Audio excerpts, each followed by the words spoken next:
रात के ठीक 2 बजे जब पूरे कस्बे पर नींद का भारी साया पड़ा हुआ था, उसी वक्त सरकारी हाई स्कूल की पुरानी लोहे की घंटी अपने आप बज उठी। आवाज इतनी तेज और साफ थी कि वीरान गलियारों में गूंज बनकर फैल गई। उस समय स्कूल के अंदर सिर्फ 2 लोग मौजूद थे, चौकीदार रामसेवक और पुराने रिकॉर्ड रूम में रुका एक शिक्षक अजय। घंटी की पहली आवाज के साथ ही रामसेवक की नींद टूट गई। वह पिछले 20 सालों से उसी स्कूल में चौकीदारी कर रहा था। उसने कई रातें वहां अकेले बिताई थीं, लेकिन आज की रात कुछ अलग थी। उसकी आंखें खुलते ही सबसे पहले उसने दीवार पर लगी घड़ी देखी। सुई ठीक 2 बजे पर रुकी हुई थी। उसी पल घंटी दूसरी बार बजी।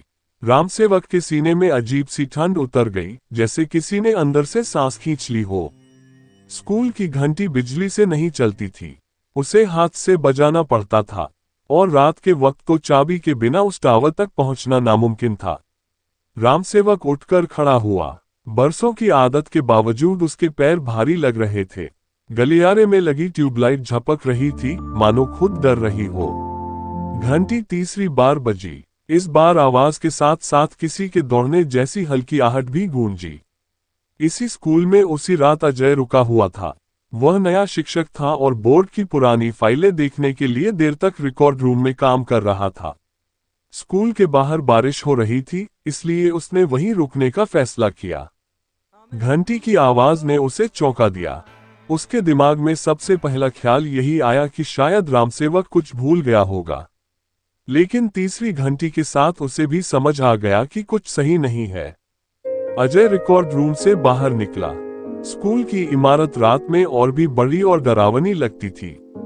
दीवारों पर बच्चों की पुरानी पेंटिंग्स थीं, जिनकी आंखें अंधेरे में अजीब ढंग से चमक रही थीं। हवा में गीली मिट्टी और जंग लगी लोहे की गंध घुली हुई थी। रामसेवक और अजय की नजर गलियारे के मोड़ पर पड़ी। दोनों ने एक दूसरे को देखा, लेकिन किसी ने कुछ कहा नहीं। घंटी चौथी बार बजी, इस बार और पास से। दोनों धीरे धीरे घंटी वाले टावर की तरफ बढ़े। हर कदम के साथ हवा भारी होती जा रही थी। छत से पानी की बूंदें टपक रही थीं, और हर बूंद की आवाज किसी गिनती जैसी लग रही थी। करीब पहुंचते ही रामसेवक के दिमाग में एक पुरानी याद उभर आई।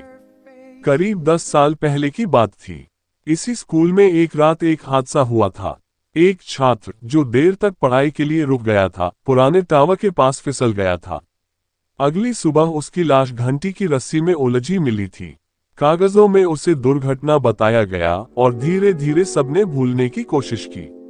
लेकिन उस रात के बाद से कई चौकीदार बदले गए। सबने एक ही बात कही, रात 2 बजे घंटी बजती है। रामसेवक ने कभी यकीन नहीं किया था। आज पहली बार वह खुद उस सच के सामने खड़ा था। घंटी फिर बजी। इस बार रस्सी अपने आप हिलती दिखाई दी। अजय का गला सूख गया। उसने देखा कि टावर की सीढ़ियों पर गीले पैरों के निशान उभर रहे थे। निशान ऊपर की तरफ जा रहे थे, जैसे कोई अदृश्य चीज धीरे धीरे चढ़ रही हो। दोनों की सांसें तेज हो गईं। हवा अचानक ठंडी पड़ गई। टावर के अंदर से बच्चों की कॉपी किताबों की सड़ी हुई गंध आने लगी। घड़ी की सुई अब भी 2 बजे पर अटकी थी। रामसेवक ने हिम्मत जुटाकर टावर की ओर देखा। घंटी अपने आप झूल रही थी, लेकिन वहां कोई नहीं था, या शायद था पर दिखाई नहीं दे रहा था। उसी पल अजय की नजर दीवार पर लगे एक पुराने नोटिस पर पड़ी। उस पर उसी छात्र का नाम लिखा था जिसकी मौत हुई थी। तारीख और समय रात 2 बजे। घंटी अचानक रुक गई। सन्नाटा इतना गहरा था कि दिल की धड़कनें सुनाई देने लगी। फिर टावर के अंदर से एक भारी चीज गिरने की आवाज आई। दोनों पीछे हट गए। हवा में अचानक धूल फैल गई। जब धूल बैठी तो रस्सी नीचे लटकी हुई थी। उसके सिरे पर एक पुरानी स्कूल बेल की चाबी बंधी थी। अगली सुबह जब स्कूल खुला तो घंटी बिल्कुल ठीक थी। घड़ी भी चल रही थी। सब कुछ सामान्य लग रहा था। लेकिन रामसेवक ने उसी दिन नौकरी छोड़ दी। अजय ने कुछ महीनों बाद ट्रांसफर ले लिया। आज भी उस स्कूल में रात के समय कोई नहीं रुकता, क्योंकि हर साल उसी तारीख को ठीक रात 2 बजे घंटी एक बार जरूर बजती है।